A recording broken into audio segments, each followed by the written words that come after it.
Hello everyone. The topic of this project is going to be problematizing problem-based learning and examination of the utility of mobile technologies for learner-centered education within a mathematics context.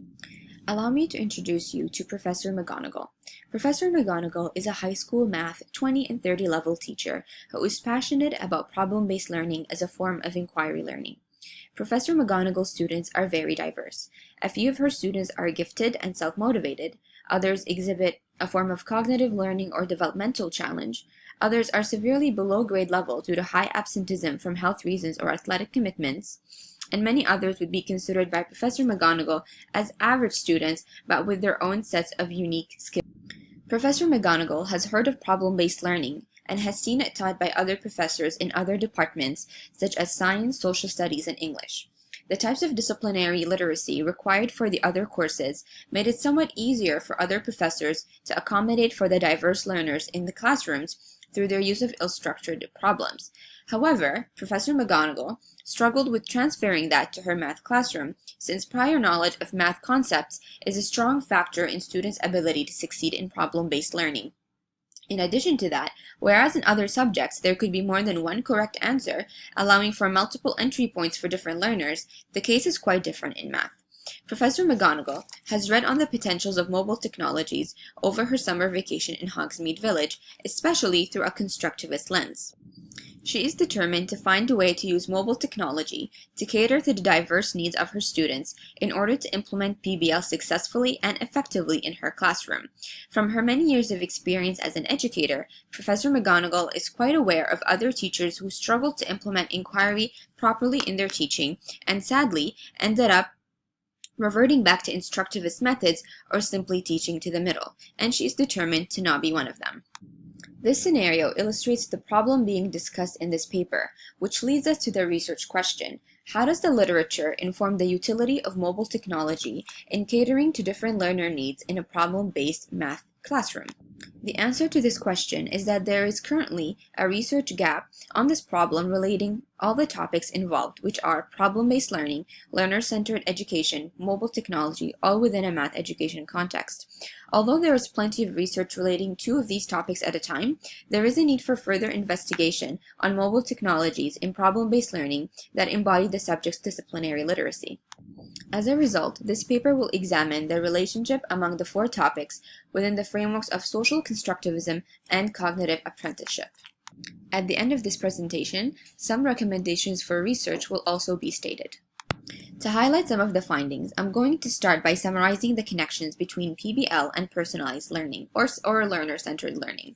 Research has shown that students with learning or cognitive disabilities do benefit from inquiry-type learning such as PBL. However, the extent or degree remains unknown.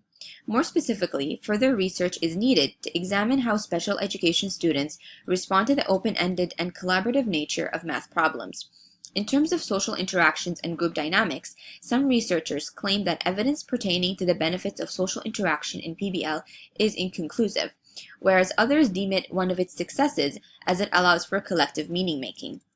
Current research has shown that mainstream special needs students participated with their peers during such activities, but were less likely to contribute their own ideas when compared to other students. Similarly, research showed that students retained content far better through PBL as compared to direct instruction. This is an important point to make, as there is a common misconception that direct instruction is best practice when trying to catch up students who are behind their peers. Gifted students were shown to have benefited the most out of PBL. Now, this could be because the majority of PBL research looks at gifted students. Gifted students were observed to have developed a sense of ownership and independence over their own learning, focusing more on knowledge building than achieving certain grades. Opposers of PBL claim that problem-based learning will make it more difficult for learners to generalize knowledge to novel situations. Additionally, they suggest that PBL does not account for the high cognitive demands on working memory. This is a high concern for students with cognitive disabilities who are already struggling with working memory outside of a PBL context. Arguments against these claims show that scaffolding is necessary for the success of PBL, and this is where mobile technologies can prove to be useful. Non-discipline-specific apps have the potential to reduce the cognitive load on students' working memories through the use of productivity apps. mobile technologies are gaining popularity in problem-based learning due to their relative affordability and easy access to information at any time or place. Additionally, researchers have shown that mobile technology operate on the premise of multimodality, collaborative learning, shared productivity, self-perception and reflection, and a sense of agency for knowledge building, all of which go hand in hand with the goals of PBL. Such tools support a number of math disciplinary literacies, such as visualization, computation, problem solving, and more.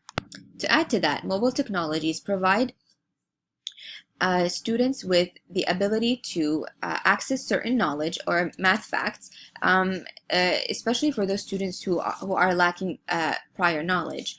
Also, mobile technologies operate on the recognition of learners' different profiles and histories, allowing students more choice, independence, and more options to even out the playing field. So the missing piece here would be more choices or possibilities for mobile technology apps or tools that are designed specifically for a math curriculum, while withholding the social constructivist principles and characteristics of PBL, especially given the success of some in the humanities and the sciences. Such math-specific tools could actually prove useful in supporting or scaffolding for students with diverse needs. So going forward, here are some recommendations for research. First, exploring the interactions and potential of PBL within a math context. Also, looking at the effect of PBL on diverse learners in general, and exploring effective problem design for PBL in math. To add to that, looking at the types of scaffolds needed for students with learning and cognitive disabilities in a math PBL classroom. Also, the types of skills needed by educators to facilitate this type of learning. And lastly, a design-based research approach in authentic naturalized settings as opposed to experimental controlled environments. Thank you all very much for listening.